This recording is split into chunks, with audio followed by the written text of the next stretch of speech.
It's a privilege to be here. If I had known it was 70 and sunny in March in Pittsburgh, I might have come more often.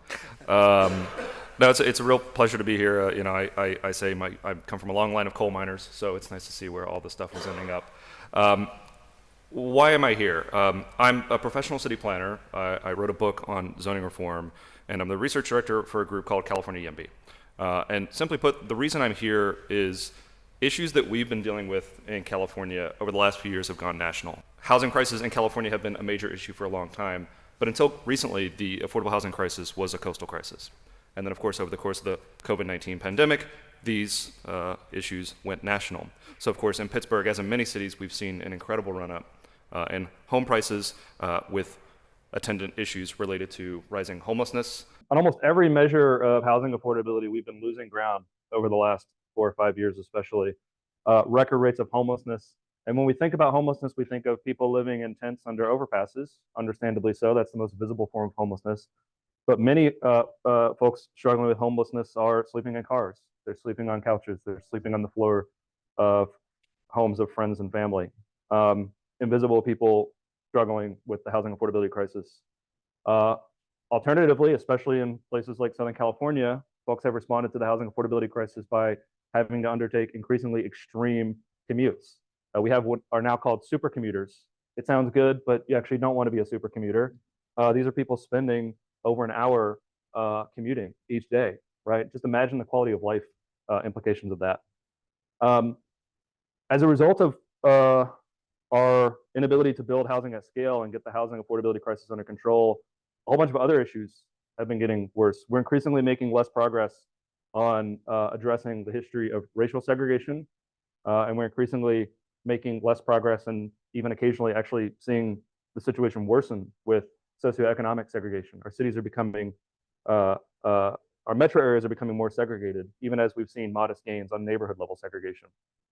As a result of this increasing disparity in homeownership is that we're making very little progress, if any progress, on closing the racial wealth gap.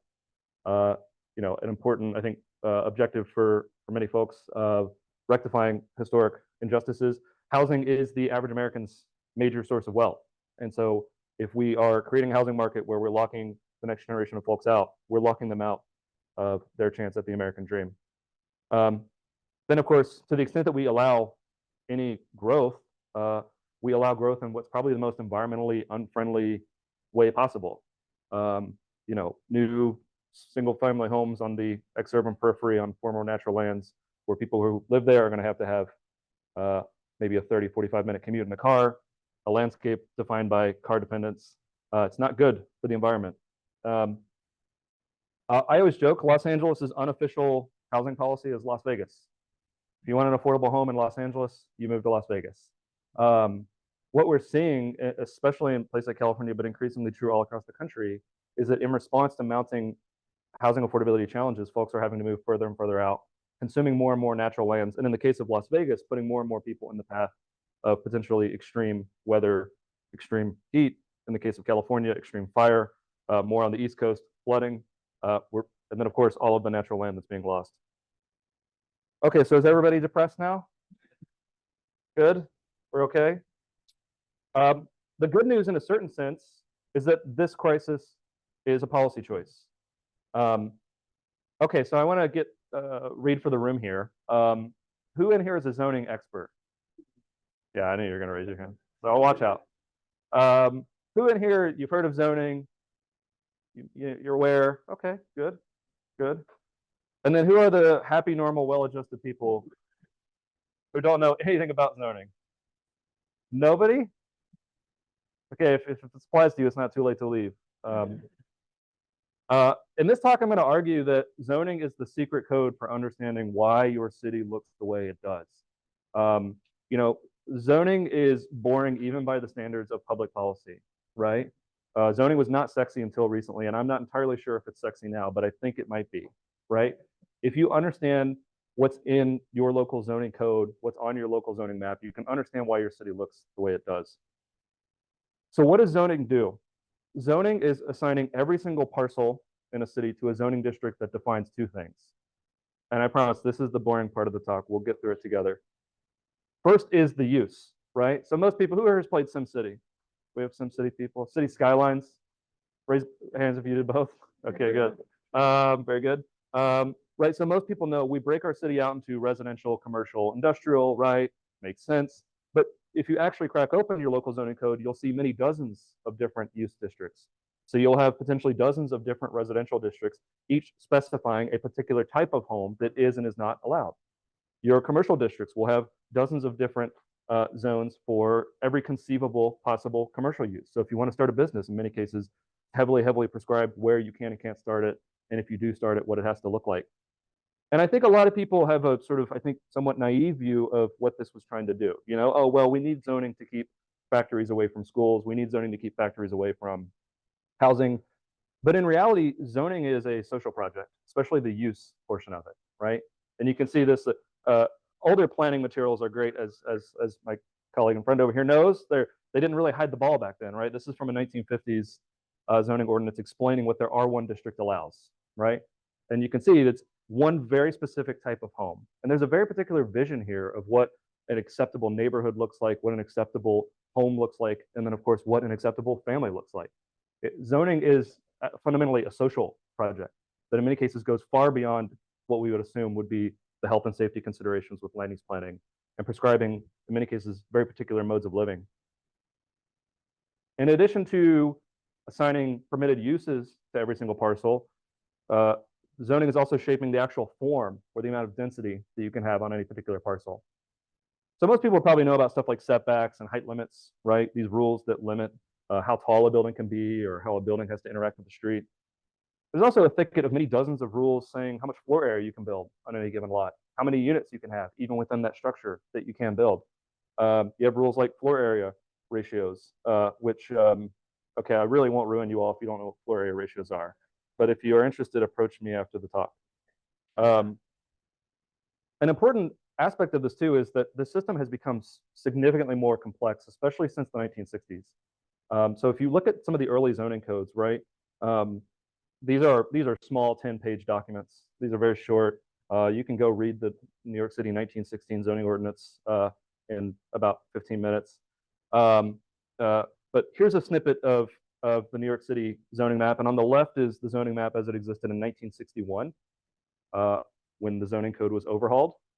And on the right is the zoning map as it existed when I was a city planner in Queens, New York. This is why planners make the big bucks, right?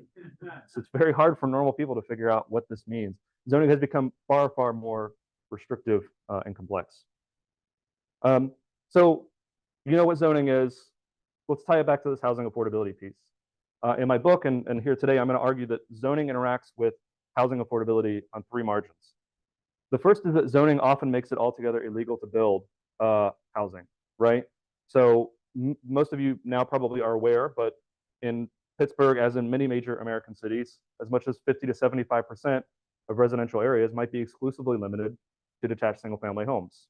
So you can't build these things like a duplex or row houses or a small multifamily building in many of these areas. We essentially say there's only one form of housing that we're going to allow, and if you can't afford it, you don't get to live there.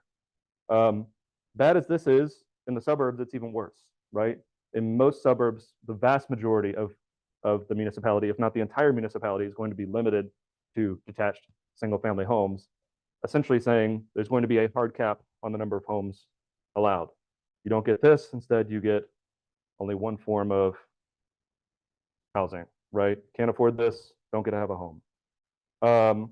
This is a graphic showing the, by Carolyn, right over here, thank you, showing the shrinking area where multifamily is allowed here in Pittsburgh, right? And you can see that in keeping with that point I was making with the zoning map change slide, this system's gotten much more restrictive over time. And now we only allow multifamily, the most affordable form of housing, in a few very select pockets of the city. Where zoning doesn't make housing altogether illegal to build, you might have a lot of rules that make it more expensive to build. So for example, Southeast Texas, not a context that we normally think of having really strict rules on new development. And yet even there, you have rules saying, if you can't afford at least a certain amount of land, you're not allowed to have a home. These are minimum lot size provisions. So for example, in Conroe or Pearland, if you can't afford a 5,000 square foot lot, you cannot build a home. In Friendswood, if you don't have a 12,000 square foot lot, you cannot have a home. In the Northeast, these rules can get pretty extreme. 2-acre minimums, right? If you can't afford 2 acres of land, you do not get to have a home. And this precludes the sorts of small lot homes that might be more affordable, especially to young families or retirees or folks in an unconventional living situation. You can see how this adds up. Do I have any shoepistas in the room? Okay, yeah. Clapping, I love it. In cities, a similar function occurs with minimum parking requirements. So again, we say if you don't build so much off-street parking, like a parking garage or a parking lot, you are not allowed to build apartments. You're not allowed to build offices. You're not allowed to build shops, right? And so what you get are these patterns of development where you have essentially, by legal requirement, giant parking garages for every new apartment that gets built. We literally write automobile dependence into law. And now many households might want to make that trade-off, right? They might say, yeah, I'd be comfortable paying $30,000, $40,000, $50,000 more for a unit because I want a parking space. But many households might not want to make that trade-off. You might have households where they have a mobility disability that prevents them from driving a car, or the home might be within walking distance of daily necessities or transit. We don't give people the option to make that trade-off in so many cases. The absurdity of this is illustrated by the graphic on the right from my friends at the Parking Reform Network. You can see if we have a 675 square foot 2-bedroom apartment, not glamorous, but the type of affordable unit that we need to keep our cities affordable. If you have a 2 parking space requirement per unit or a 1 parking space requirement per bedroom, you're potentially requiring this family to consume as much space in parking as they consume in housing. And again, they might want to make that trade-off, right? Like some people really do need 2 parking spaces, but we don't give people the option. And so we say you essentially, if it's underground structured parking, that might entail $80,000, $160,000 to build 2 parking spaces, which if we're trying to get housing to a reasonable, affordable rate, that's a pretty big chunk taken out. In cities like Pittsburgh, as in so many other cities where you have this amazing supply of buildings that were built before zoning, these rules, in particular parking requirements, might often make it hard to adaptively reuse certain property. So this is an image from Flint, gave a talk up in Flint, Michigan. They have a lot of adaptive properties, and they were talking about zoning reform, not necessarily because they had a significant housing shortage, but because they had a lot of adaptive reuse projects that literally couldn't happen without significant zoning relief. Because if you wanted to take maybe the building on the left here and turn it in the ground floor into shops and turn the top floor into apartments or offices, you might have to demolish the building next door and turn it into a parking lot. Does anybody think that would be better for that street if that were to happen? I think not. On the right here, these rules can be kind of funny if you take a deep breath. So on the right here, you have a snippet of parking requirements for a typical American city. I like lines F through H. So if you operate a tavern or a pub, it's 10 parking spaces for every 1,000 square feet. If you are operating a small bar, not to be confused with a tavern or a pub, it's 12 parking spaces per 1,000 square feet. And of course, a bar, club, or lounge, that has to require 14 parking spaces per 1,000 square feet. If you know the distinction between these uses, you might make a very good land use planner. If you're a normal person, you're probably wondering what's the distinction here. In any case, all of these businesses exist to get people to a state to where they cannot safely operate a car. And yet we require them to have significant amounts of off-street parking. In addition to the housing affordability piece, a really, really important part of this story is that a lot of these rules and regulations are explicitly rooted in attempts to segregate our cities. This is sometimes characterized as like an unintended or an accidental consequence of these rules. And I think if you spend any amount of time with the historical record, you quickly realize that segregationist objectives were part and parcel to the zoning rules that many cities still have on the books, right? So the ability to determine what can be built where is the ability to determine who gets to live where. And cities started discovering that in the aftermath of a 1917 Supreme Court decision, Buchanan v. Worley. Anybody land use law lawyers? Buchanan v. Worley, important case. Of course she knows. The Supreme Court around this time was not exactly what we would consider to be racially progressive in 1917, but in a rare moment of clarity, they struck down explicitly racial zoning, right? So you had cities like St. Louis and Louisville and Memphis adopting literally South Africa style, blacks can live here, whites can live there style zoning, Supreme Court said, guys, that's a bit much. Okay, we're going to let you be really racist, but that's too much. But in the immediate aftermath of that, cities start looking for some other mechanism by which to achieve broadly the same outcomes. And they arrive at the modern Euclidean zoning that we have today. Again, if you can say, maybe you can't say whites can live here and blacks can live there, but if you can say, well, if you want to live in this neighborhood, you have to have a single family home on a 10,000 square foot lot. And if you can't afford it, you don't get to live here. And by the way, who can't afford it disproportionately? Certain marginalized groups. This is not an accidental byproduct of these rules. This is baked into the logic of the system. And again, these are rules that are still on the books in nearly every major American city. I think the irony is that a lot of people who have stated progressive values either aren't aware of these implications or they don't care, right? So this is a picture that I took from a front yard in Austin, Texas. I took it and then I scurried off. I'm waiting to give one of these talks and somebody be like, I think that's my front yard, you asshole. Hasn't happened yet.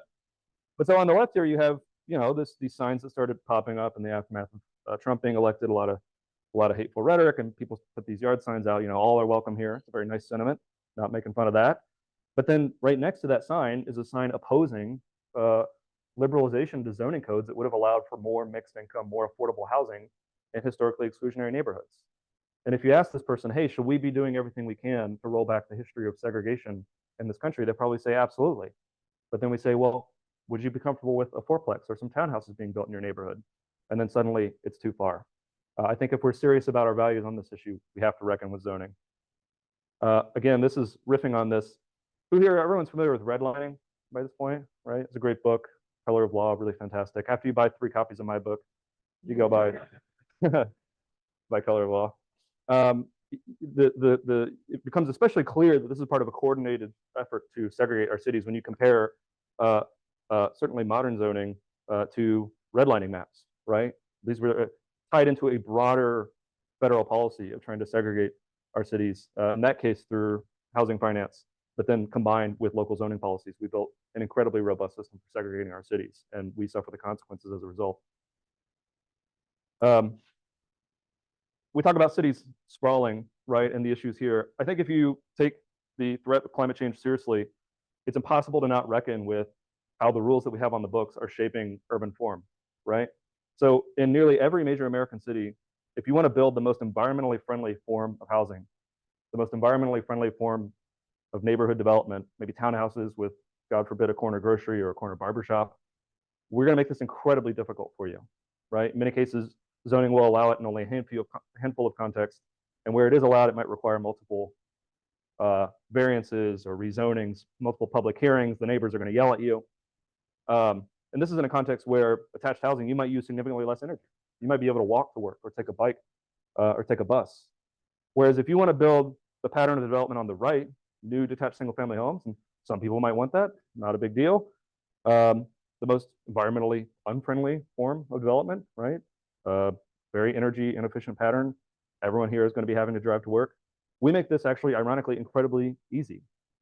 And so, again, people might have choices. The people in that image on the right, they might want to, cover the costs to have that mode of living.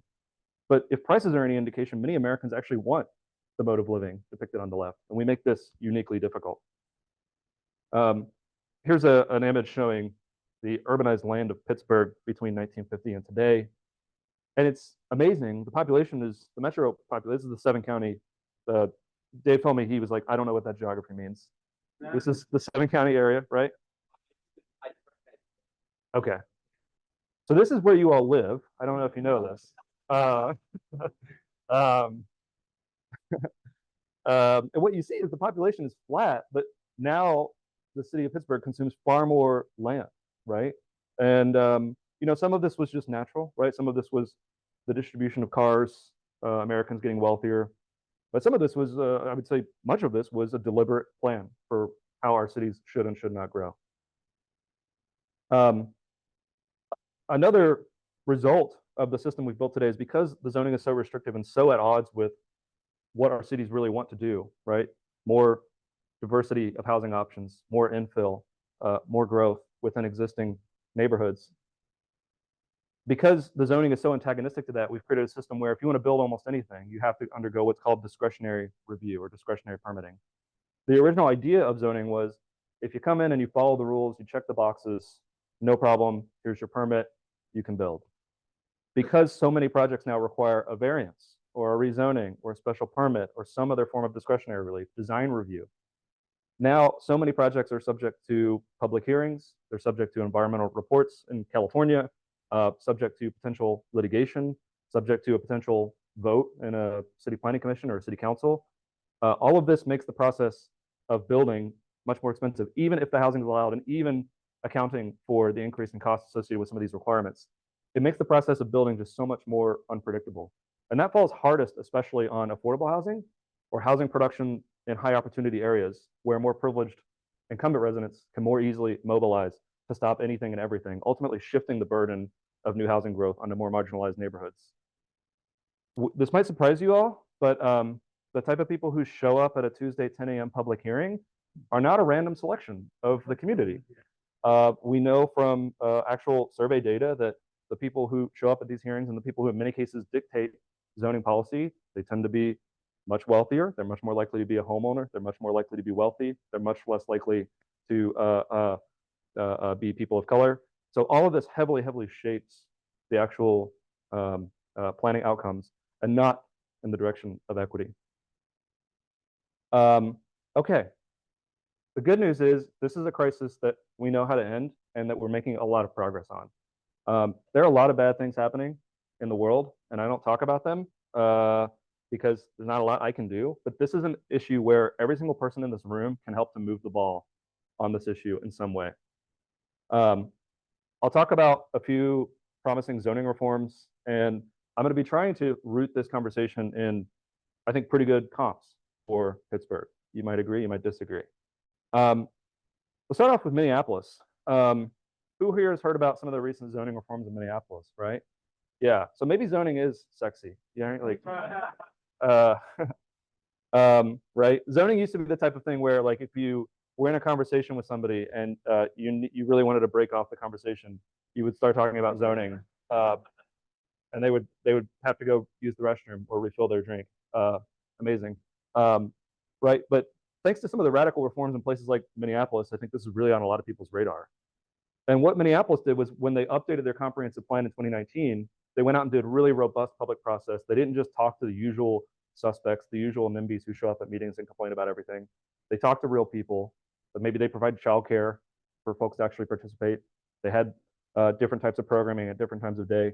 What they found was there was actually a lot of buy-in for allowing for a lot more multifamily housing, maybe mid-rise multifamily housing along corridors or near transit stations. A lot of people said, hey, yeah, I actually would really love it if that sprawl corridor that's all strip malls and dead office parks, I would love it if that were to be turned into shops with apartments above, right? Especially, I would love it if my community had more affordable housing options near transit. So maybe I could sell my car and live car free.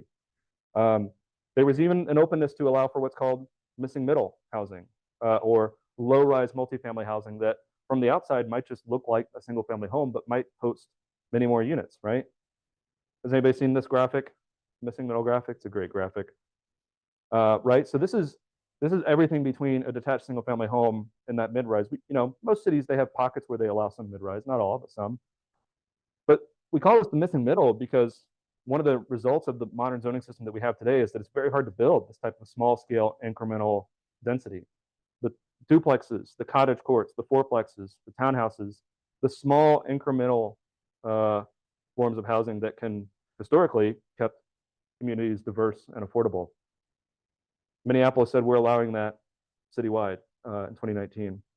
A lot of legal fights. The NIMBYs aren't letting go without a fight, but they're making incredible progress. And almost every month, some other city tackles this issue, right? St. Paul, of course, I guess they have some kind of rivalry. St. Paul now allows 6 units. So 2 more, just to rub salt in the wound, right? Jurisdictions all across the country are saying, hey, it would actually be perfectly fine if we allowed this type of missing middle housing in our neighborhoods. What was the result, right? If you've worked with any data over the last 4 years, you know that the data is really, really funky because of this thing called COVID. But the data is actually relatively straightforward here, partly as a result of the updates to this code. Minneapolis went on an infill building boom tear.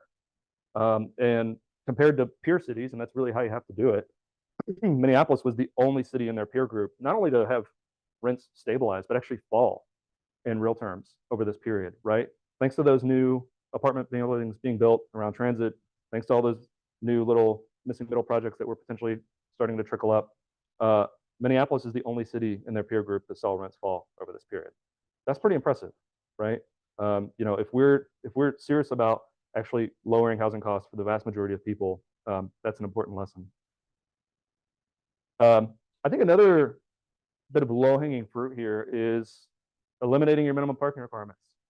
Where my shoe piece is at? Yeah. Okay, good. Right? Saying, hey, look, we're going to let consumers decide how much parking they need. We're going to remove these rules that make adaptive reuse impossible and infill difficult. Buffalo, like Minneapolis, and not unlike what Pittsburgh's about to embark on, was updating their comprehensive plan in 2017. And they said, hey, look, it's more important to us that we get a lot of these beautiful historical buildings back into use. It's more important to us that we have infill than it is to make sure that everybody can drive downtown and find a free parking spot right in front of wherever they want to go, right? Doesn't mean no parking, right? In many cases, you remove these rules and you still do get some parking. But you might see incremental reductions, and as you build more infill, it'll become easier to live car light or car free. Again, you can really see the remarkable effects of this. This image is a little bit fuzzy, but on the left you have parking lots and ramps in Buffalo, and you can already see a lot of these projects already beginning to be reused in a more productive manner, right? We've ravaged our cities by requiring endless parking, and that's just not why our cities work, right?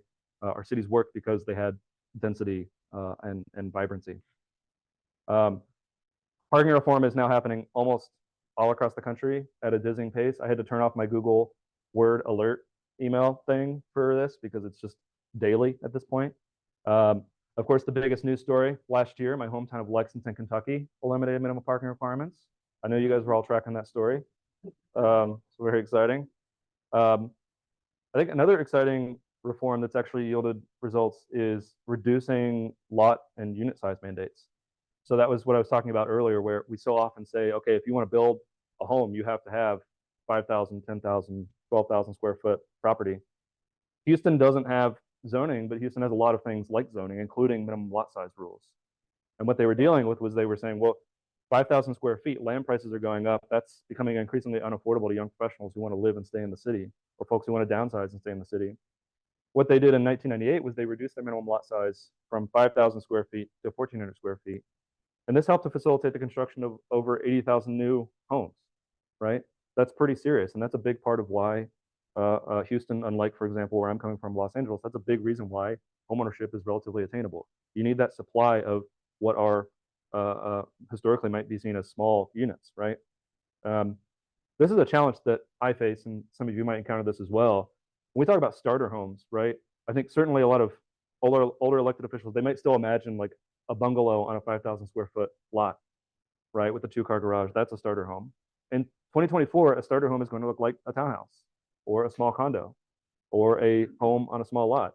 And that's okay, right? That's the trade-off that individuals make. Maybe I'll take a smaller home on a smaller lot, but so I can walk to a corner grocery or a corner barbershop, or I can walk my kids to the park, or I don't need a car. You can see illustrated just in addition to just how much more housing this unlocks, how much more efficient of a infill you could allow by simply changing some of these small rules. Here you can see, right, like a standard post-war sprawl block could instantly become housing for dozens more people.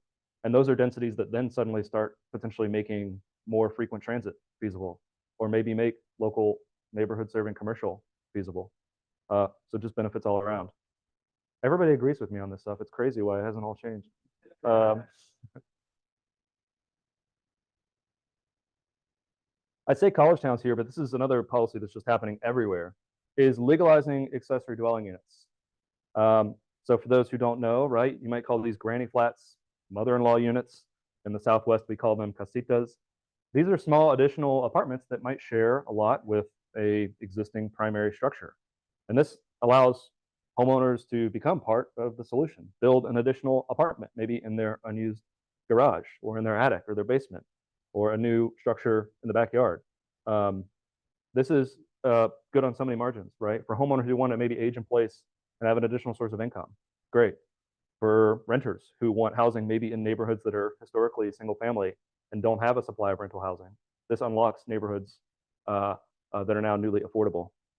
Of course, we can get into the weeds and Q&A if you all are interested, but this is a hard one to get right. You have to avoid a lot of poison pills. You can't have things like owner occupancy requirements. You can't require loads and loads of parking. You can't have chaotic, unpredictable permitting. But if you get it right, the results can be really pretty remarkable. Of course, the university life is a huge factor in Pittsburgh, and this has been one of the more popular reforms in many similarly situated cities, creating a new supply of inherently affordable rentals in places where historically they weren't allowed. Switching a little bit to the California perspective, this has been probably one of the most successful things we've done. So prior to 1917, ADUs were technically allowed in California, but local governments could set whatever standards they liked for them. So you could require a special permit, or you could require high impact fees, or you could require loads of parking. And what we got was basically no ADUs. In 2017, we go back and we revise that framework. We build a robust framework, ensuring the rights of folks to actually build ADUs on their property. And what we've seen is approaching, I believe, about 90,000 ADUs, right? That's crazy, right? Those are 90,000 homes that could not have existed before we changed this one particular element of the zoning code. There's not a lot, there's no silver bullets in this policy space, but this speaks to how small changes in this policy can be utterly transformative. Like, imagine how many families now can keep their aging parents close because they can now build an ADU. Imagine how many young families were able to move into their parent structure and their parents moved to the ADU, and now you can have multi-generational housing. Imagine how many middle-class renters are now able to find an apartment in a neighborhood where they can have a shorter, more reasonable commute. We say 90,000. Every single one of those numbers, right, is somebody having housing options that they didn't have 7 years ago. Of course, we've got to change the underlying zoning rules, the actual zoning policies determining what you can and can't build. But equally important is to streamline this process. Make more projects ministerial, right? The opposite of discretionary. If you follow the rules, we're going to get you your permit promptly and in a predictable manner, right? If the zoning allows something, but it requires 2 years of review and multiple public hearings and potential litigation, the zoning might as well not allow it, right? And so an equally important aspect of reform is streamlining this process. It's not the sexiest part of an already somewhat unsexy issue, but it's really important. In Los Angeles, not a lot of happy stories out of Los Angeles housing, but this is one. Simply by streamlining and getting a lot of these projects through much quicker, we've had a boom in what was at this point 100% affordable workforce housing. When you combine that with state policies that gave you a bunch of extra density if you built deed-restricted affordable housing, we've unlocked something like 10,000 new affordable units permitted in 1 year, right? And there's already discussions about scaling that up. That's huge, right? That's 10,000 potentially affordable units that didn't cost the city anything. And as we go back into a time of austerity politics all over again, when budgets are going to get slashed, these are the types of reforms that I think we need to be encouraging. Another sort of streamlining that I think is really cool is the move toward allowing pre-approved plans. So basically saying, this is South Bend, but many cities have done this, saying, look, there's certain forms of housing that we know we're comfortable with, right? There's certain typologies that we all like. If you propose to build that, we kind of know exactly what it is. We'll get you through the process really, really quickly. And that's actually a carrot for encouraging certain forms of development that cities might want. Again, this costs the city nothing or extremely little to stand up the program, and then you immediately have a process that's going to create a lot more affordable units. I talked a little bit about inclusionary zoning here. This is relevant in Pittsburgh. So for those who don't know, inclusionary zoning says that if you build new housing, a certain share of units have to be deed restricted affordable. I think the objective of getting more deed restricted affordable units is obvious, right? We know we can solve a lot of the housing affordability problem by just building loads of new housing, but there's always going to be people who potentially aren't served even by housing abundance, and you're going to need deed restricted affordable units. But you got to be careful about simply requiring that a share are deed restricted affordable, because that could basically act as a tax on new development and make it especially hard to build infill where the margins might already be pretty narrow. So it's important to have this be fully funded, kick in public resources. If we want affordable housing, I would argue that we have a shared obligation to fund it, and we know that when we actually do that, the results are a lot better. Here's an example of Portland, right? So Portland, Oregon. So in 2016, the city adopted an inclusionary zoning mandate for all projects above 20 units. And wouldn't you know, developers suddenly started realizing, I really want to build a 19-unit project, or I'm just not building the project altogether. And they gutted this type of small-scale multifamily that was actually a huge source of additional housing production in the city. To Portland's great credit, I think they reckoned with that policy not getting the results that they wanted, and they fully funded it, making sure that, hey, if we're asking you to build these affordable units, we're going to kick in public resources, we're going to kick in support to make sure that that project still pencils and we get the units. If you don't design it right, you don't get anything, right? So it's the devil really is in the details on a lot of these policies. Okay, home stretch here. A couple caveats, right? Zoning reform is necessary, if not sufficient, for building the types of cities that we want to live in, right? While housing abundance is a necessary condition, you just have to have lots of housing if you're going to solve the housing affordability crisis. There's always going to be a need for subsidized, deed-restricted affordable housing. At California YIMBY, we take an all of the above approach, and we support both measures to facilitate more market rate housing as well as public support for the subsidized affordable housing that we need. There's no free lunch here. And also, of course, as you build up cities, you're going to have to rethink other policy areas, beef up public transit, for example, make sure that folks have alternatives to using a car. When you survey people of what are your concerns about new development, does anybody want to guess what like the top two by a mile? Yeah. Parking, traffic. Yes, bad. These are horrible things. I don't care if the guy's homeless. I don't want parking and traffic, right? These are the things that actually worry people in all seriousness, right? Like, and to the extent that we can do a better job of addressing these issues, I think a lot of the reluctance that people might have around some of these policies to encourage more dense mixed-use communities will go away. I wanted to leave a lot of time for discussion, but again, thank you to the CMU Democrats and thank you to Pro Housing Pittsburgh. It's a real honor and a pleasure to be here. So thank you. This is the planner's favorite part of the program. You all got to take turns walking up to the mic and yelling at me. So, you know what I'm talking about. Pick somebody. Yeah, Amy. So I know you're like more of a researcher and policy guy, but I feel like something that we brush up in, or I brush up in conversations is in Pittsburgh, is that people understand how housing markets work, but they don't believe that there's a housing crisis in Pittsburgh. So can you talk about what successful messaging looks like when we talk about why it's important to address housing needs at every level and not just, which I think people's hearts are in the right place, but the intent of we have to address affordable housing first, and why it's effective to do it on all levels. Yeah, that's a really great point. I mean, so, of course we need deed restricted affordable, but you have to be building housing at all income levels. Otherwise, you're going to have a larger and larger population that's dependent on some form of public subsidy or support. And just realistically, the way politics are in the US, we're never going to get to a point where we're going to have enough resources for all those folks.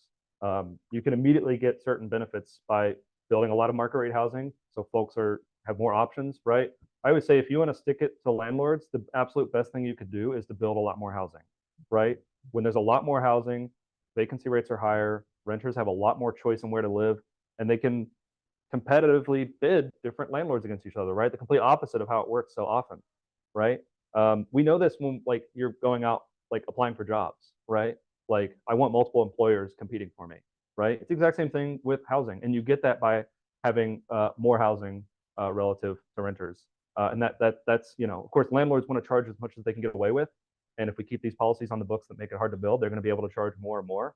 But if you want a context where rents are going down, where you have housing choice, maybe housing supply isn't necessarily an issue in every given place, but housing choice, right? Again, some people might want to live in a more walkable neighborhood. Someone might want to live in a space that's a little bit smaller, but gets them close to work or gets them close to a school. So even if you're not concerned with overall housing supply, I think housing choice is inherently really valuable. I would say too, just speak in terms of people's values, right? I would never open a conversation by saying like FAR or setbacks or right, like talk in terms of like what people value and what they're concerned about. You can make a lot of headway. Yeah.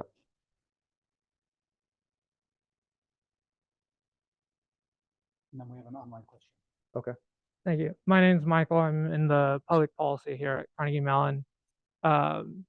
You showed a infographic about the population in the 7-county area, and there was recently a Post-Gazette piece today on how Allegheny County is losing population. So I'm curious to know your thoughts around how like building more housing, more affordable housing is tied to population demographics, and whether is it a piece of build it and people will come, or do we have to do more around jobs and having an influx of jobs along with affordable housing to go with that?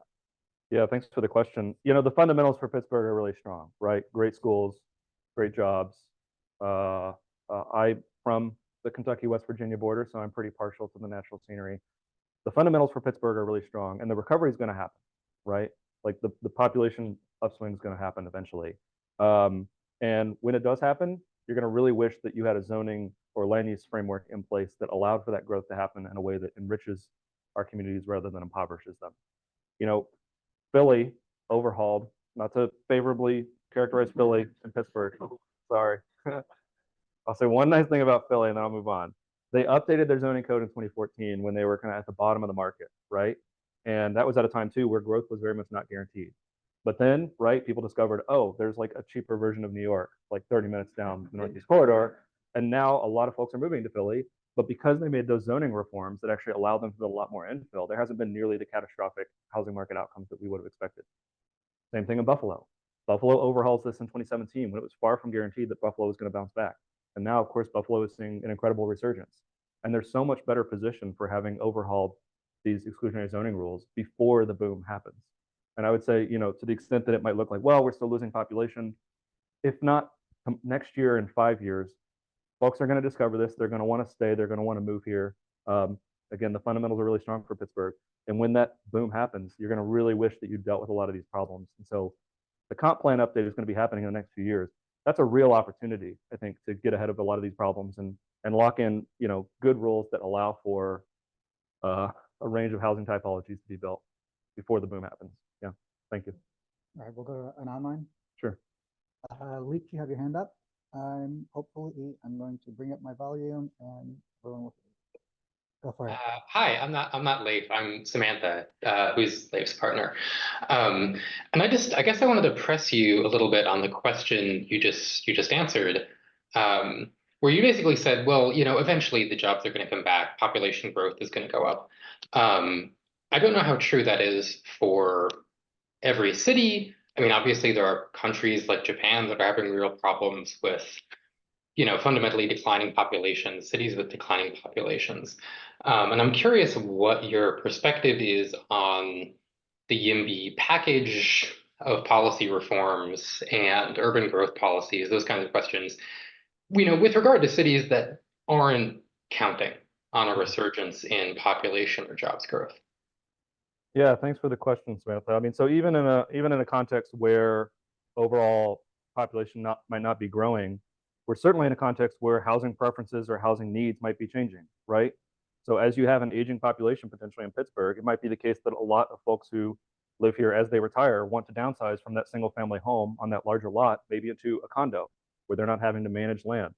You might have young professionals who might prefer a different type of housing and a different mode of living than what's currently available in the city. And so you need the flexibility to, I think, accommodate some of those changing preferences, even in a context where you don't have overall growth. There's a great cartoon, right, of like, what if we make all these changes? You know, what if we like build amazing transit and protect natural lands and do all this other stuff and climate change isn't real, right? And the joke is like, it's inherently good, right? What happens if Philly legalizes more infill multifamily and allows for communities to grow and adapt and change over time, and the population never starts surging? Well, you're just going to have amazing neighborhoods, right, that are more affordable for the people that currently live here. And so, you know, in either scenario, right? I think there's a lot of value in this. Yeah, thank you. Thank you.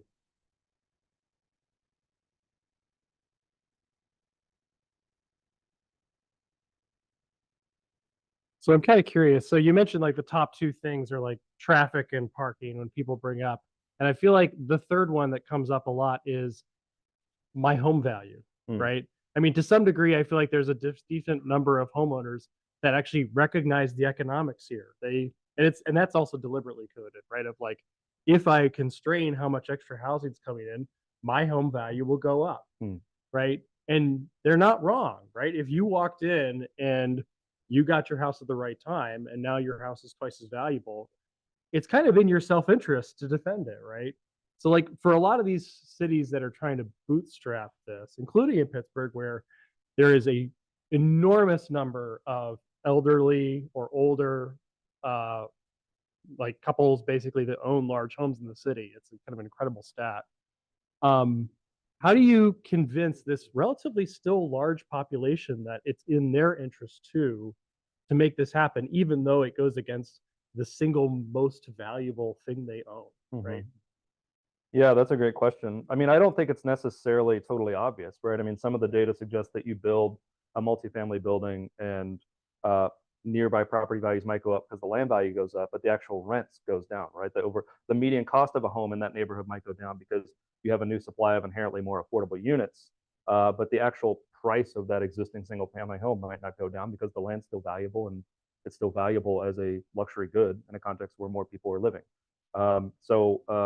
You know, I would say that's an aspect of it that I think that concern is vastly overstated and not really borne out. But I would say even if that were true, right? Do you really want to destroy your community on behalf of like a slightly more expensive home, right?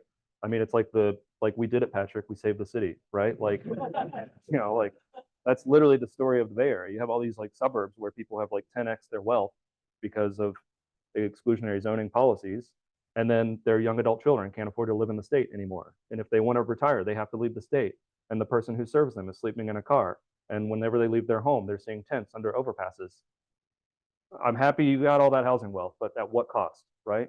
And so, you know, I think there's a broader goal that people who aren't total sociopaths can hopefully understand. Read one from the chat. Okay. This is from David Coogan. City leaders periodically float the idea of a bond to find affordable housing. You mentioned how Portland funds affordable housing. Are there any cities or counties that, in your view, have a particularly good approach to public funding for affordable housing? Yeah, that's a really good question. Of course, some cities, if you have the right, yeah, you can bond. You know, good question. I mean, a lot of the funds, local governments are often pretty heavily constrained in how they can generate revenue. So they're often reliant on state and federal government for transfers. But certainly, that's one of our big initiatives this year in California, for example, is to increase the bonding capacity for local governments so they can have more resources. I'm not familiar with the options here in PA. I know in California, another common one is to have referenda for specific taxes to generate revenue for affordable housing, and we've done quite a bit of that. The problem is we've heavily funded a lot of those programs, but then we haven't solved the broader issue of the housing shortage. So it becomes more and more expensive to build those same units. And I'm going to look at you as if you're every online questioner. So sorry about that.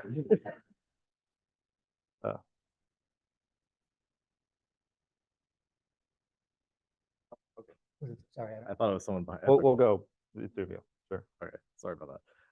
Hi, my name is Nick. I think I sent you some tweets about State College, Pennsylvania, hating college students despite being a town literally called State you're College. the State College person messaging Yes. me? Okay. Nice to meet you. Yeah, it's nice to meet you too. So that kind of brings me to my question of what's your opinion on like the different avenues for reform? Because I was involved in a group that was trying to do pro-housing advocacy in State College. And I would say the problem with a lot of these college towns is going to be that the students who live there and spend most of their time there during the year don't actually vote there. Because either they haven't heard of this thing called democracy, or two, they are registered to vote like at home like I was, because I felt I kind of hated the government there, so I just kind of voted at home. So like, what do you feel about the calculus between like local advocacy versus like just bypassing them at the state level? Yeah, that's a great question. I mean, part of what's happened with the YIMBY movement or Yes in My Backyard movement is we've been able to activate a lot of people who were totally left out of zoning conversations historically.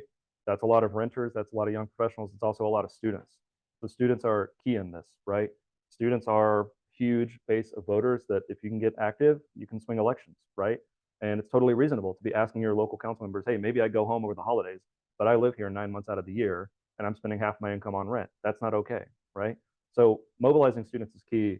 I think to your point though, about what level of government you do reform at, there's often just not politics at the local level, especially in a lot of exclusionary suburbs, right? There's never going to be a YIMBY movement that can overpower some of the exclusionary interests there. And that's where it does make sense to have more state involvement, not to take away some of these powers, but to say, hey, we're going to put guardrails around this, right? You're not, as we've done in California, for example, we say, hey, look, sorry, you got to allow ADUs. Don't know what to tell you. You got to allow an ADU. We know you don't like it, but the state has a housing shortage, and this is something we can all live with. Or in California, we've eliminated minimum parking requirements within a half-mile of transit statewide. So we've made a lot of progress on that, and I think it is key because, you know, another complex aspect of this, right, is if Pittsburgh were to do all of this tomorrow, I think it would have a pretty big impact, and we do see that happen in cities. But there are a lot of other suburbs and jurisdictions that might not adopt these reforms, and you know, housing markets are metropolitan, right? They don't stop and start at jurisdiction boundaries, and that's where I think it does, both for the political reasons and also just for the nature of housing and labor markets. It does probably make a lot of sense to do this stuff at the state level. But as I understand in Pennsylvania, I don't think state politics are any more functional than local politics. So, yeah. Real quick, can I just comment? So one thing that is just hot off the presses today, so Pro Housing Pittsburgh is part of a coalition called the Pennsylvania Housing Voices Coalition that is calling on state legislators. It's a coalition of like 30, 40 organizations that are calling on state legislators to make some of these changes at the state level, knowing that it will be potentially easier and better to get that done at the state level than locally. So those things are happening, hopefully. She was nice. Yeah, so just building off a previous question, I think a reason why some people really want to restrict the housing market is because they see their house as their only vehicle to ever be able to retire. Because I think most people in this room can agree it's really hard to save for retirement nowadays with wage stagnation and everything else. So I guess how do you start to orient people around your house not being your 401k or your IRA substitution? Yeah, that's an interesting question. I mean, right, if you actually look at what happens with housing prices in most housing abundant contexts, right? A home is a perfectly reasonable source of wealth. It holds its value in real terms.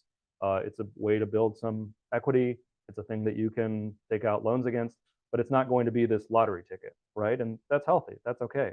I was back home in Lexington, which, like every city, has its housing affordability challenges, but generally pretty affordable. I was talking to my parents, and they were so excited about how their home had gone up in price over the course of the pandemic.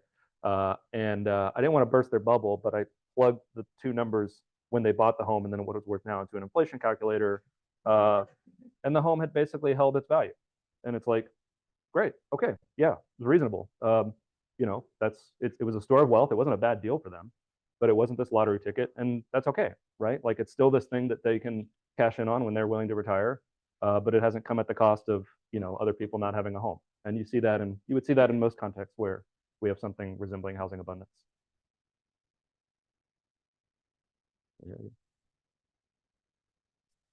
So I thought that was a really interesting question back there. What was your name? Nick. Okay, Nick's question was really interesting because I grew up in State College and then I came here for college, so I thought it was interesting hearing your side of it. And in State College, we've had sort of two. I agree with you on the council, by the way. We've had sort of two parallel housing discussions, and one of them is the fact that we have most of the residents of the town itself, like non-students, live sort of in the suburbs around it, and the other is that we have a downtown that isn't that dense, but there's efforts to densify it. And I feel like it's sort of a uniquely college town issue in this way, just because a lot of the reason that people don't, at least people in the suburbs around the town, and I don't ascribe to this view, but most of the reason they don't want denser housing in the suburbs is that everybody's got a story of like a college student who got drunk off their behind and showed up banging on their door at 3 a.m, like not knowing what they were doing. And I don't think this happens often enough that it's worth restricting housing in the suburbs. But I was wondering I was just wondering for your take on sort of how you convince people that that's a worthwhile price to pay, and then B, sort of the interplay between the two housing battles of densifying the suburbs a little bit and then turning 5 stories into 15 stories downtown, and like Yeah. which of those options do you think we should be working towards further? Yeah, it's a good question. I mean, I don't think I'm going out on a limb here when I say that State College probably wouldn't exist without a university. So if you really don't like students, you might be in the wrong city, right? You know, look, it's totally, people say this too about ADUs. They're like, what's going to happen when some students move in and they're having parties, or a nuisance neighbor, right? You can have nuisance neighbors in any form of housing. And I think it's just sort of lazy thinking to say, well, if we build a certain type of housing, we're going to get terrible tenants. And look, if you do have a neighbor that's being inconsiderate, we have other mechanisms for dealing with that. Maybe we could be a little bit stricter, right? Everyone's had the experience of, you know, their neighbors are being noisy and they try to resolve the issue and it doesn't get resolved. That's a real quality of life concern that I think we can take seriously, but that we can address without just banning entire forms of housing. As far as where to focus reform energy, I would take an all of the above approach, right? People have different needs at different stages of life and in different circumstances. And, you know, we need more incremental density in some of our suburbs in a way that's not necessarily going to terribly disrupt those places in the way that the most hysterical public commenter might think. We also need additional housing in some of our areas where you can live car light, car free, be right next to the university, be right next to your job. You know, I think the local politics, I think, will help guide, hopefully, you know, you in thinking, okay, where can we get the most bang for the buck, right? Because sometimes it's not worth fighting a certain fight. Sometimes it's like, hey, we think we can build a coalition to get a certain type of housing here, and that's okay, right? We all have limited time and energy. But I would say, you know, look at the local landscape and then maybe appreciate that if we're doing this right, we're getting all different types of housing in all different types of neighborhoods. Thank you. Sir.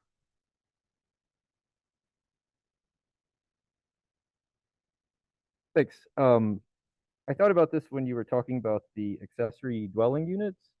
And I feel like a few years ago, people were talking about how one of the enemies of affordable housing was Airbnb. And I'm wondering, is that still the case? And if so, like, have there been successful policies to sort of like push back against it?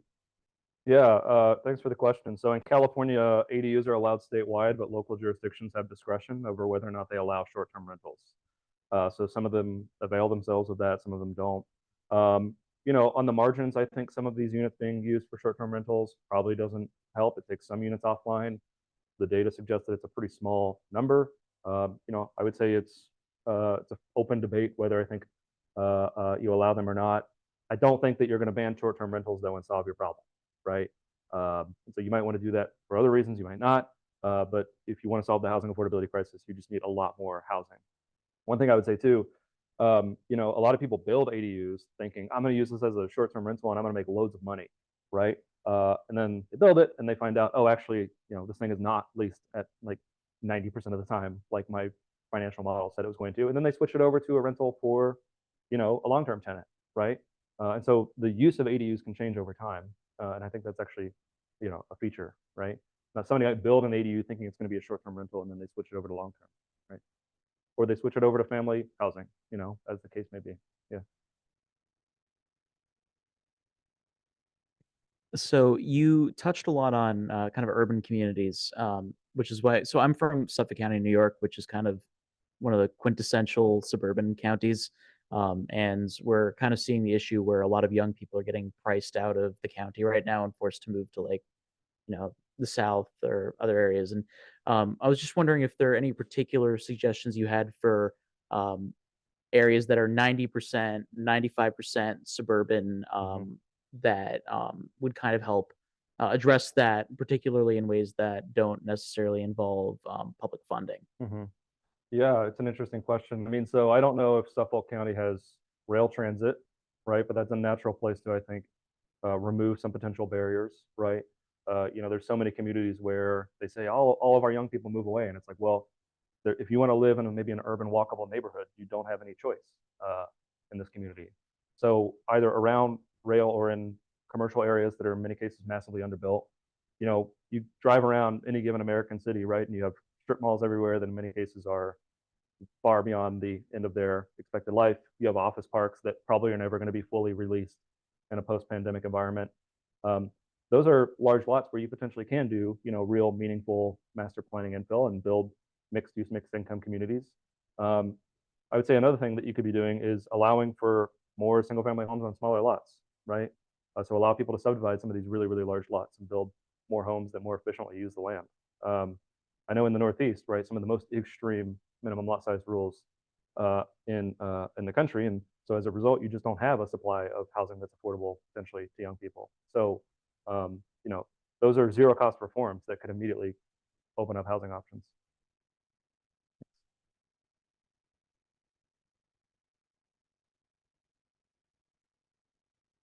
So you gave us a talk about zoning reform, but in your book you call for zoning revolution. Mhm.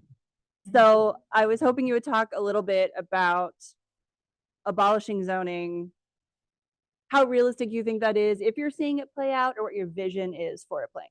Yeah, thank you.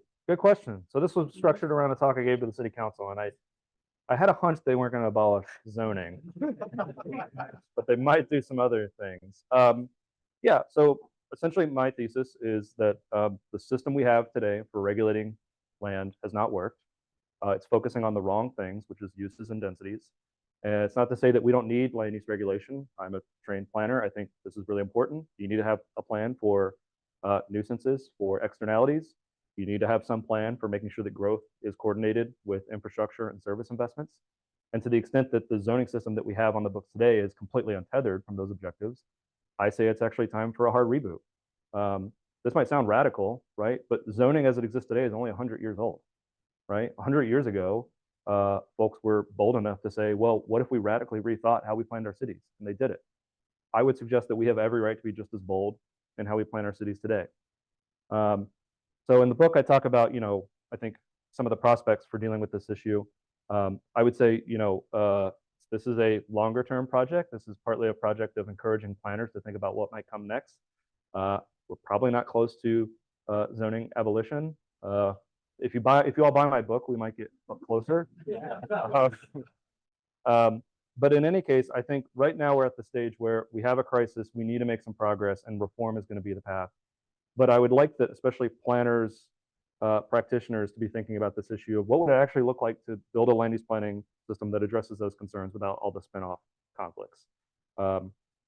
There's no action on that right now, but you know, who knows? There's gonna be a clearer pathway in the sequel to Arbitrary Lines, where I no, but I appreciate you following that, and I think this is actually where it's more of a bigger picture conversation that I'm hoping we have in years to come. Thanks for the question.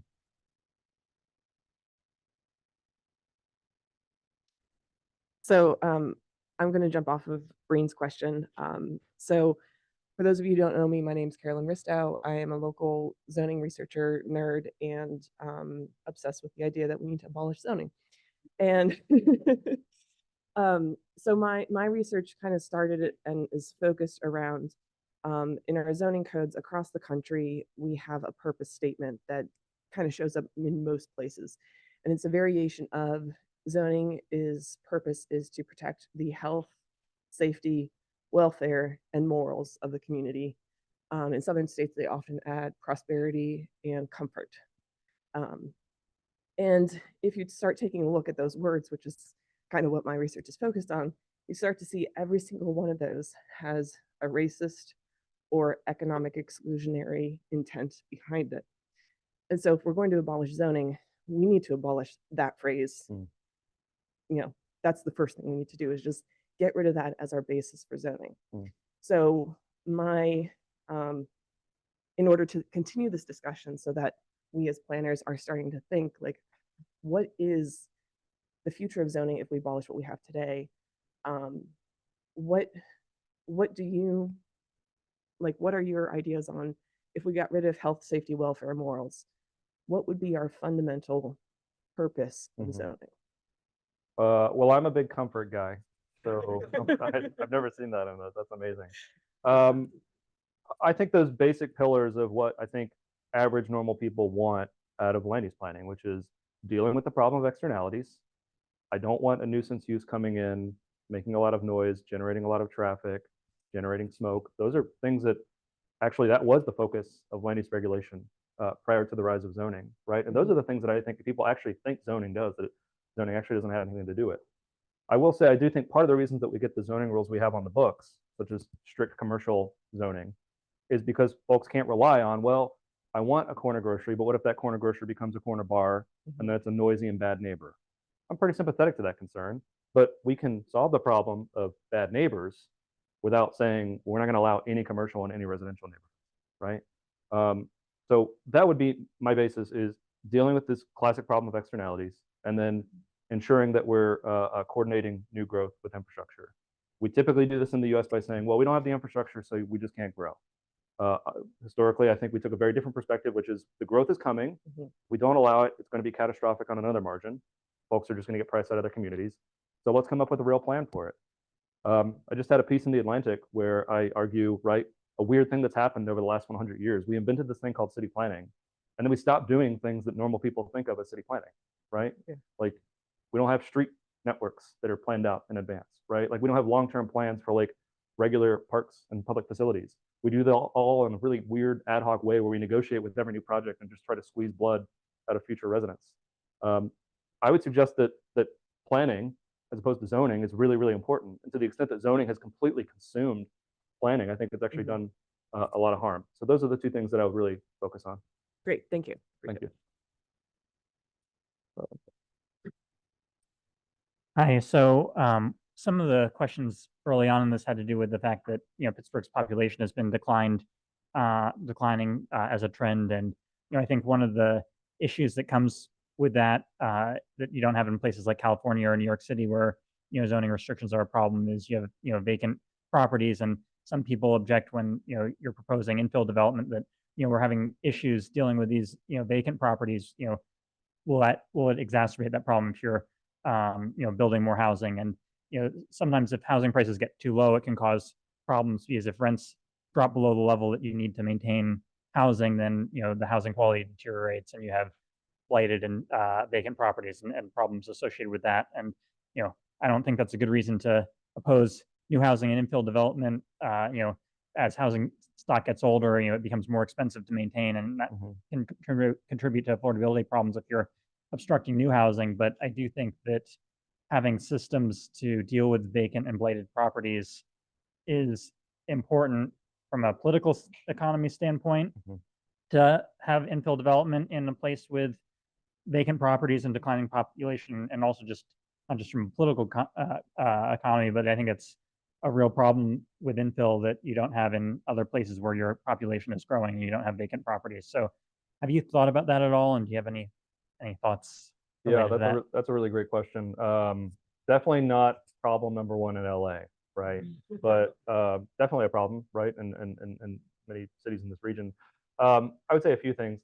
The first is make it as easy as possible to adaptively reuse some of these properties, right? In many cases, a lot of these historic pre-zoning properties can require some form of zoning relief, or can be very difficult to adaptively reuse. And that makes it costly, expensive. It ends up making it easier to just go build a new building. Now, folks are still going to build new buildings, right? Because there's just significant energy efficiency and quality of life improvements with potentially having a new structure. But at least you can just make it not extra hard to rehabilitate existing structures. And I would say if that's going to be happening, that's potentially an opportunity to do more land banking, to actually purchase some of this property and actually be using it for deed restricted affordable housing. It's an opportunity. It requires careful planning. It requires some funding, but it's a challenge, right? Absolutely. I don't think there's a silver bullet here.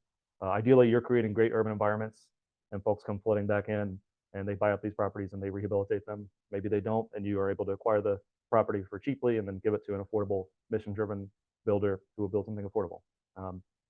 I'd say it's very case by case, but it's a tough problem, much tougher problem. I mean, it's funny because in LA we have meltdowns about how we're too wealthy and how everybody wants to live here, right? And it's like, you have no idea how much better of a problem this is to solve than problems of stagnation or decline. So I don't envy planners dealing with that. In the back, yeah.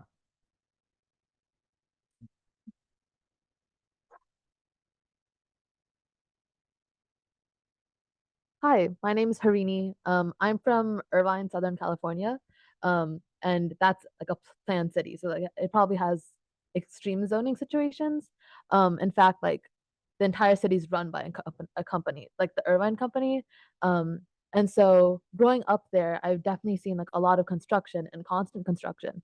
But the problem is because it's owned by a company, they definitely set the prices and then it's like consistently increasing.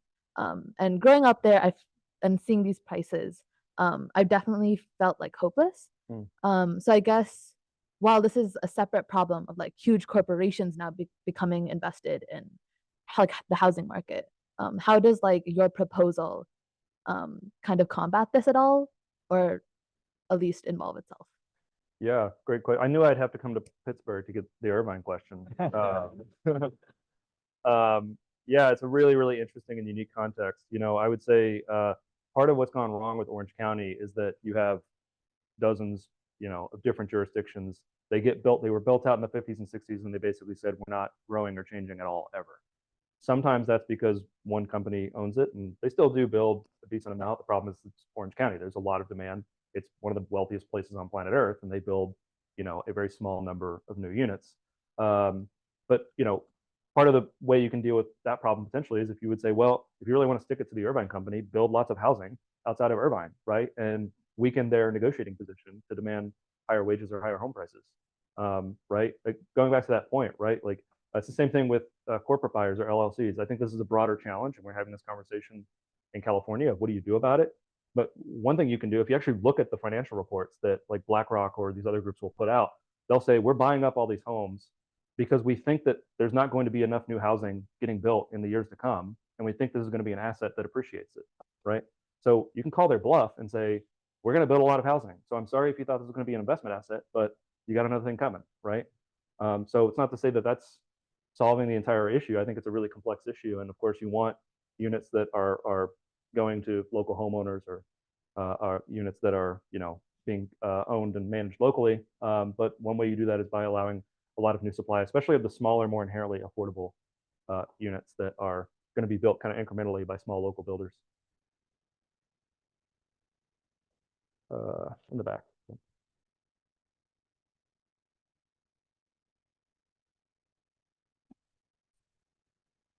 Hi.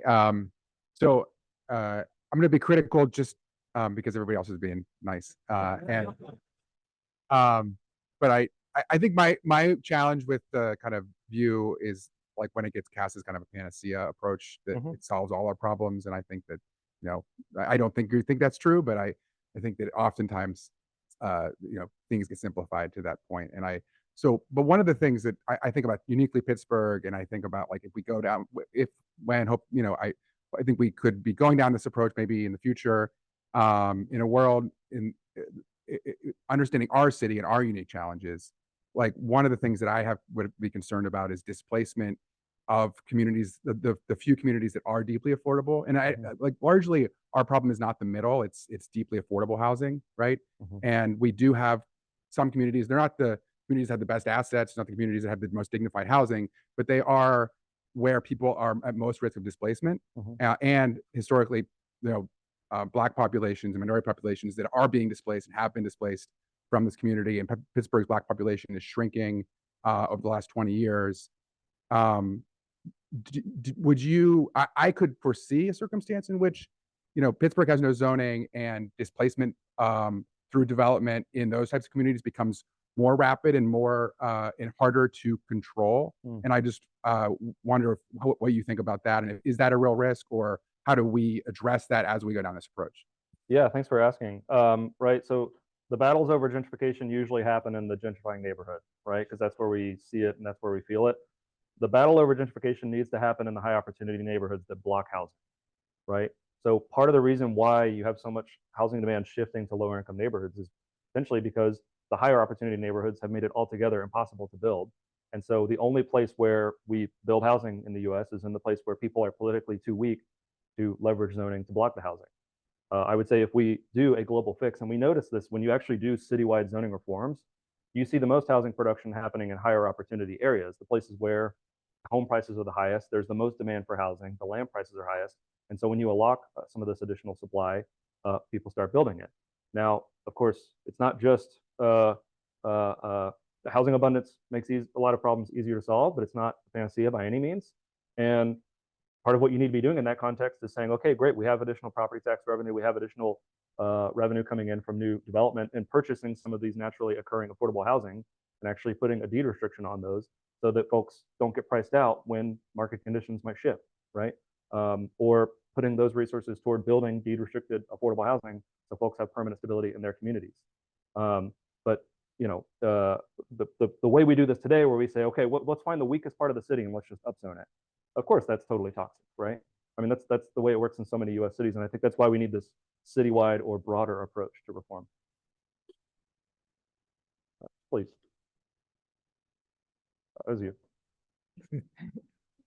Thank you. So our house was actually on your slide. Well, that houses that back up to our alley was on one of your slides. Oh, cool. It was in the first one. That was Western Avenue in Allegheny West. Allegheny West is an interesting neighborhood. We're 6 blocks. We're tiny. It's a historic district, and I'm sure there's all sorts of side discussions to be had about whether historic preservation rules are helpful or harmful. But I will say that they did use those rules in the 60s. That neighborhood wouldn't exist if it weren't for that, because we're right by the stadiums, right? So they saved that neighborhood in the 60s.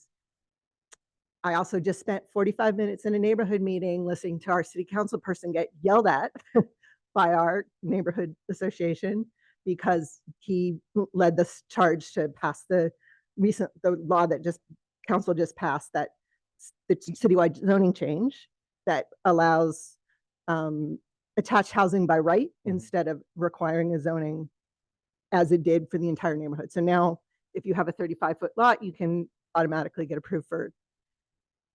And you know, Allegheny West is all attached townhouses, and they hated this. They hated it, and like our neighborhood literally would not exist if it weren't for this. We like could not exist in the current zoning thing.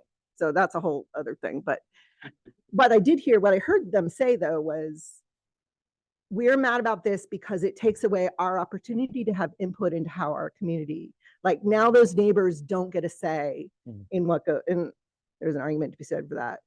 But the other piece of that, though, is what's interesting is Allegheny West does have some of the only multifamily homes that are being now developed on the north side. And the argument that was really successful was that, you know, a lot of folks are aging out. They're tall townhouses. They're pretty big, usually not ours, but a lot of them are. And, you know, they're elderly. They're they've been in these houses since the 50s and the 60s and 70s when they put them on credit cards for back taxes and kind of saved this neighborhood. And now they can't stay in these houses. And so having, you know, single floor apartments allows them to stay in the neighborhood. The other side of that, though, is, and this is, I think, the gentleman's comment about sort of infill and blight, is that historic preservation credits now are only for commercial properties. And in the 60s, they were really able, one of the reasons our neighborhood is as solid as it is they were able to use those credits on their own homes. And even the developers we work with on the multifamily homes have to have rentals now. They can't have condos. They can't have home ownership. They can only have rentals because you can only use historic preservation and reuse credits for commercial. So, I mean, I guess that would be one argument that I could make that would be pretty easy if you could switch it back so you could actually get historic preservation, even tax credits for single family homes or non-commercial properties. It would help a lot with some of this infill because they were, you know, the neighborhood as a whole made a concerted effort over decades to sort of reinvest in, you know, we buy properties, stabilize them, like, you know, make sure the roof isn't about to cave in, and then work with developers that the neighborhood likes to kind of develop them. I always agree with everybody, but you know, it's a very sort of engaged environment. These are people that absolutely show up to 10 a.m. zoning meetings. But I do think that, you know, I think there's a lot to learn, both good and bad, about how not to do redevelopment in that neighborhood. But, Yeah. I'm curious about what your things are about historic preservation in particular. Yeah, I appreciate the local perspective. I'll talk about the public process piece because I think that's important. Then we'll talk about historic preservation. I think this is another area where we do zoning as opposed to planning, right? An application comes in, it's a specific project, everybody yells about it, an unrepresentative group of people show up and have a meltdown. the council member, you know, envisions a future where she gets voted out of office, the project's killed or it's downsized, right? This is not good. It's not healthy. I think it destroys public trust. I think it destroys trust in the planning process. The right way to do planning is at the comprehensive planning stage. You go out there and do robust public outreach. You do surveys. You do focus groups. Maybe you offer childcare or free food to folks who come and participate. You do things that allow normal people to actually participate in the community process, and you can get real general perspective. That's the stage at which you do significant public outreach, is when you're coming together with a common vision or a common plan. And then when a compliant project comes in, you approve it. If a non-compliant project comes in, you deny it. We don't have this big relitigation every single time we have a project. I think we're seeing a lot of progress on that. And some of the contexts that I highlighted, also in a place like Raleigh, where they had these area neighborhood councils, and it was the usual suspects who would complain about everything. And they, I think, had some convincing data that this was pretty directly contributing to Raleigh's ongoing problem with segregation. And they said, well, what would it actually look like to do public process in a meaningful way? And they switched over to this approach of actually doing proactive outreach through a range of different means, and maybe at times where normal people can attend. Historic preservation, you know, this is a challenge, right? I think this is a little bit more nuanced than some of the zoning policies I discussed today. I think most people would agree, right? There's certain outstanding landmarks or certain outstanding historic districts that need to be preserved. The challenge is that we see a lot of times these policies get adopted explicitly to just block new housing, right? Or to lock communities in amber. I think some of the more enlightened progressive preservationists that we work with see that there's a problem, and they're saying, hey, we do want to preserve some of these structures, but maybe we have some flexibility for internal modifications or modifications that are not touching the front facade, right? I think you can come to, I think, a shared understanding that doesn't entail exclusion, right? To the tax credits point, new to me. I didn't know. That's a federal thing, I assume, or a state policy? Yeah, that's interesting. I wonder why they booted out residential. Certainly it's weird if you can't do a condo project, but you can do rentals. Because the neighborhood is passionate about saving historic buildings, we really want the development, but we are having, you know, we're lucky now that we've got some developers that can work well with the neighborhood to get through our local review committees and everything, because we're a historic district, water thing, but they just, it was really hard because you couldn't get financing for these projects. Because you had to have rentals and you want condos. Right, right. You don't want owners. Okay. Sir. I'm an architect and a planner. I do affordable housing in low-income neighborhoods. I've done 3 or 4 community plans in the city of Pittsburgh, since we were a shrinking city, still are. And, oh, excuse me, thank you. And I have a lot of issues around historic preservation and conservation. The greenest building is the only one, the one that already exists is the greenest building. We really have to consider conservation of housing stock, especially in Pittsburgh. And so we have to be careful about how we structure our new regulations, whether they're zoning or planning policies. We're going to have that opportunity with the comp plan. What I see, though, that is not mentioned, and I run into it a lot in my practice, is the banking industry. And what happens is I put together the first, supported and helped the city try to create its first ADU ordinance. It was a beta test. You're in version 3.0 in California. We still don't have one. I'm really concerned that the YIMBY movement focuses on the extremes to the point where you're a racist if you're a NIMBY, and that you're not bringing in enough support politically because you're polarizing. And this is a reflection of our general politics right now. So we have to be very careful. I'm probably the oldest person in the room here. I think it's really important to think generationally, right? In terms of understanding, I'm not staying in my house because I'm trying to get an opportunity. I have an ADU and I can stay there and retire in place. I'm not going to go to Florida, right? So there's a different view that those of us who are from that age that is not racist, that is not exclusionary, that wants to welcome new people to their neighborhood. But it needs, the rhetoric has to be cooled down a bit, especially in our politics, because otherwise we're going to lose these opportunities. I see a lot of people that agree with everything that you say and espouse, and the local YIMBY group here as well in Pittsburgh Pro Housing. But I also see this backlash that's going to happen if we're not careful about how we communicate about this. Yeah, no, thanks for the pushback. look, yeah, okay, you're not, I don't think there's anything to gain from rolling into a meeting and saying a particular person, their view on a particular project makes them racist. That said, I don't think we do ourselves any favor by denying the segregationist origins of a lot of these rules. We work with a broad coalition in California. I would dispute the suggestion that we're not actually seeing a lot of successes. I think we've built a broad coalition. Every single week, I see a new city that's abolished single-family zoning or eliminated their parking requirements or allowed new housing to be built on corridors or near transit. Well, I mean, if Minneapolis is any indication, the low-hanging fruit is pretty valuable when you can pluck it.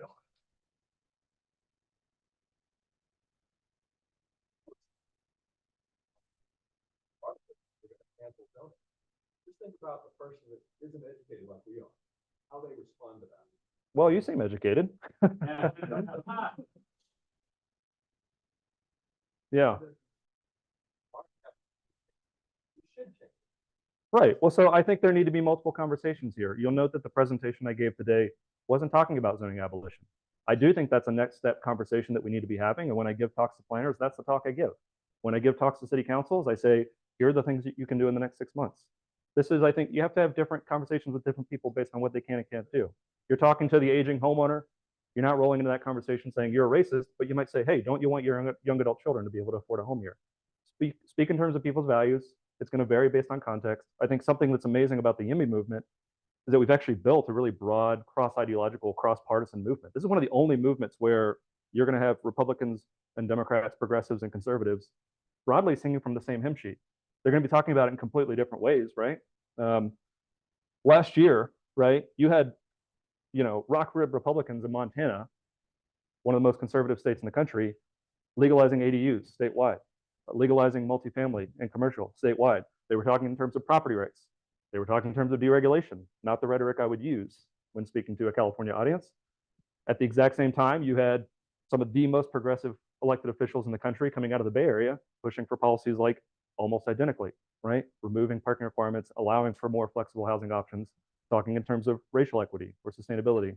So, I mean, that's, I think, actually, on this issue, I think the movement's actually incredibly effective, right? Is speaking in terms of people's values, seeing where the opportunities are and acting on those opportunities. And it's going to be different things for different communities. And the only way to find out what the right path is to go out and talk to people. So, but I appreciate the pushback and conversation. Got time for 2 more questions, if that's okay. Oh, wait, hang on. You need this. Sorry, I was given a job I wasn't ready for. Hey there. My name's Adam. I work for a municipal civil engineering company in Pittsburgh, and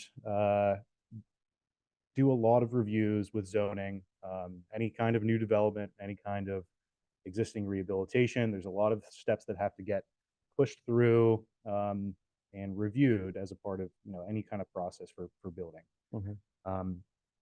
And a lot of times I see within the system that we have, we're kind of entrenched in this way where we have consultants, we have professionals who understand the rules, and they know how these things operate, and their entire businesses are built around this system. And they are also serving as the consultants for local governments and developers. And they benefit from that because they don't understand how things work. And the local government may not necessarily understand completely, but they have a certain idea. And a lot of times when it comes to municipalities, surrounding suburbs, these areas, their growth is tied to new development. So anytime they see a new developer coming in, as long as they meet the rules, that's what's going to get approved if they have the financing. What do you say to a consultant for a municipality or a municipality themselves that is stuck within the system and trying to break out of it when you're kind of creating this, we already have this entrenched system that is self-serving for these individual places. We have these, for example, there's like an idea of having, car brain, for example, no idea or no concept of understanding public transit and having no inclination for creating public support for public transit. We also have like R1 brain, right? So how do you break out of that? How, like, what's the solution in your perspective to that kind of issue? Right. Well, after buying them a copy of my book, which has all the answers. Now, I think one way you can approach this is just show people the alternative, right? In almost every city in America, and certainly in Pittsburgh, you have an alternative vision of neighborhoods that had emerged and evolved and adapted for many cases decades before these strict use and density rules came in. And in Pittsburgh, as in so many cities across the country, in many cases, these are now some of the most desirable neighborhoods, right? My hometown in Kennewick, right? In Lexington, Kentucky, right? This is a neighborhood that was built up before a lot of the current zoning rules come online. It's got the little corner grocery. It's got a mixture of housing typologies. It's one of the most desirable neighborhoods in the city. It would be illegal to build today. So messaging that to people, showing them, hey, we're not talking about Hong Kong or Dubai or whatever the scary city of the day is, right? We're talking about a type of neighborhood and a type of development that was legal until 100 or 70 years ago, depending on when these rules came online. And I think that's when normal people, I think, start to get it. Like, there's an alternative here. It's not this scary hypothetical thing. It's a thing that we used to do and that we can do once again. The consultants, you know, I suppose there probably are cynical consultants. Certainly there's some people for whom, like, the complexity and difficulty of the status quo is a benefit, right? Like, if you're that developer who knows how to, like, you know, whose palms to grease, or you know how to, you know, who you need to pay off, or you know what to say at the public hearing, the dysfunctional status quo probably basically works for you, right? But it doesn't work for that upstart small local builder. It doesn't work for that person who might just want to add an additional unit to their property. All that said, I find that most people who are planning consultants actually have had a lot of experience with the front lines of these issues, and they're acutely aware of where we need to change and improve the system. And in many cases, they're some of our best allies, and they help actually develop interventions that are going to have big impacts. So I wouldn't write off the consultants. They'll make money either way, right? Okay, one more question. Yeah, please.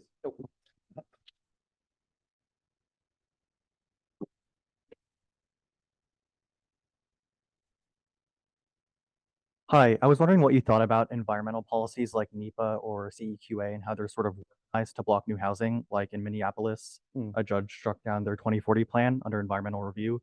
And if that's something that we just sort of have to live with, or if there's reform that we can kind of easily achieve to like overcome that. What a great in the weeds question for the last question.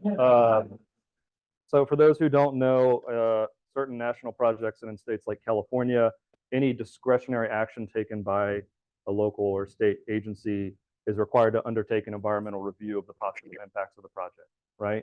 On paper, this sounds reasonable. It was certainly reasonable for the projects that it was intended to be for, such as if you're going to build an urban freeway, or you're going to build a dam, or you're going to build a large energy facility, right? We probably do want robust environmental review. The problem is, at least in California and certain other states like Minnesota, we apply these to a whole range of projects, projects that we know are either going to be environmentally friendly or at least environmentally neutral. I would suggest that we know the environmental impact of a fourplex being built within a half-mile of transit. It's good. That's the environmental review. And so, you know, the problem though is that we require these reviews, which are inherently very expensive, and then it opens the project up to litigation. And so again, this is one of these mechanisms that makes it doubly hard to build in high opportunity areas where people have the resources to launch litigation. At NEPA, the federal level, I couldn't really speak to what's going on there. I know in California, something we've done is we've explicitly started either exempting a whole host of projects from CEQA. So for example, we say, okay, we know that it's good for the environment if you install a bus lane or a bike lane on a street. We don't need to do a big environmental report for that can tie up projects forever. That's exactly what happened with the San Francisco bicycle plan. The city had a plan to build lots of new bicycle infrastructure, and people were saying, well, I don't think you did the environmental report properly. So those types of projects have been exempted. Another thing is expanding opportunities for ministerial approvals, right? So you remember I drew that distinction between discretionary and ministerial approvals. If a project doesn't need discretionary approval from a local agency, there's no project where they actually have to go do an environmental report. And so you can get projects out of that altogether. So for example, we say ADUs are allowed, it's got to be ministerial. There's no discretion in denying it. If it follows the rules, you have to permit it. So you don't have to do environmental report for that. We've done that for other types of projects, such as legalizing multifamily and commercial areas and commercial districts across California. Again, we say, hey, if you follow the rules, meet the standards, you're good to go, no environmental review. I think it makes sense that you're still going to want these for certain types of projects, but this is another, I think, example of a system where it's gotten to be a lot more restrictive over time, and it's a unique problem. But, I don't know about you guys, but I'm gassed. So thank you all again. I'm incredibly grateful and for all the excellent questions. Thank you.